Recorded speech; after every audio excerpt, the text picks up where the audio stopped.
Again, if you could all just step forward a little bit and let everybody else behind Sure. access to the library.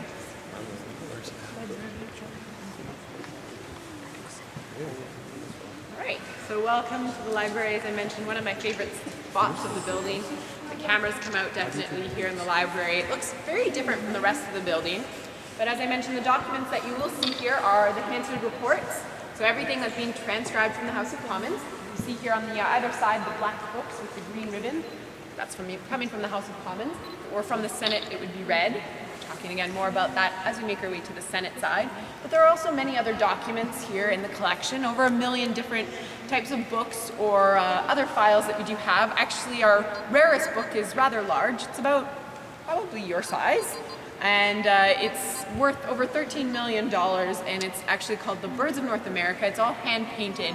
So we do have some rare books in the collection, like more like say a museum, but it's not put on display. They actually keep it in a case, and we have actually sub-basements where they actually can control temperature and light and humidity and all of that to maintain the documents that are so old and rare.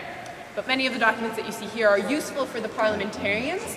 So it was to do with politics or history or economics and those types of issues that they would be needing to research while they're here sitting to be able to write their speeches or propose their bills. So it's not a public library, it's just for the parliamentarians' use, but there is the National Library actually, which is just a little bit further down on Wellington that all the public does have access to. As I mentioned, the library does look drastically different from the rest of the building. We talked about Tyndall limestone, which is a very solid stone. And here you can actually, when you walk inside, some people can actually smell the wood. If you really take in the whole experience, and you can breathe it in, and it's actually a white pine coming from the Ottawa Valley.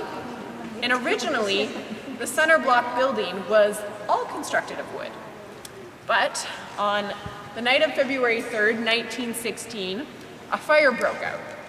The fire started in the reading room. Late at night, and the MPs were actually sitting late that night because this was during World War I, and so it was a very difficult time in Canada's history. And so the fire started in the reading room where there were lots of books and lots of newspapers, and it spread really quickly. Again, with the wood that was helping and the varnish on the wood, it completely destroyed the House of Commons chamber, completely destroyed the Senate, and 7 people actually did die in the fire, 1 MP included.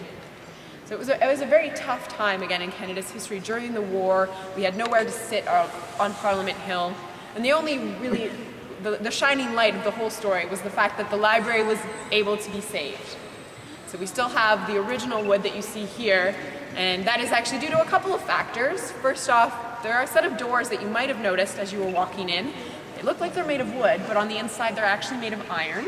They were designed to cut the library off from the rest of the building. They were closed on the night of the fire by a very quick-thinking library employee, Michael McCormick, and so they were able to cut off the fire in that sense.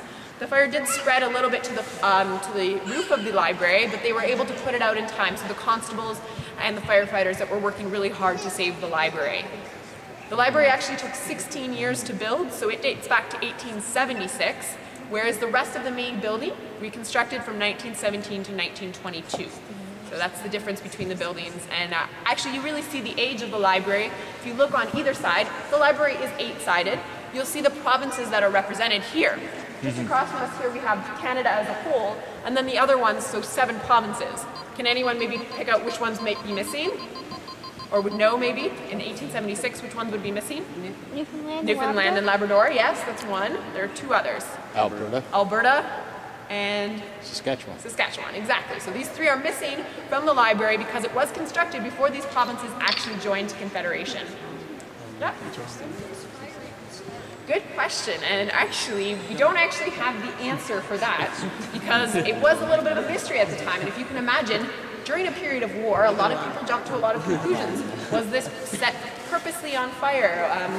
Was there some sort of terrorist activity at the time as well? Other countries. But in the end, they concluded that they really weren't able to figure out the cause, but what was likely interpreted as the start of the fire was someone who left a cigarette butt in the garbage can in the reading room. So, not 100% sure, but that's the most likely story at this point. Any other questions about the library?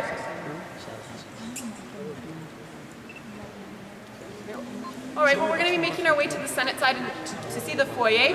Just take note of the statue just in front of us here. We'll be talking more about her and her place in Canada's history as we make our way to the Senate. Okay. Perfect.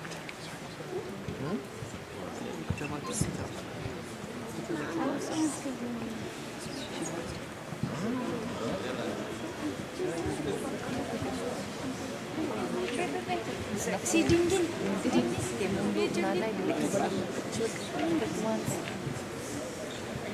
A picture po ko be. Ako further. Including the sage. Oh, thank you.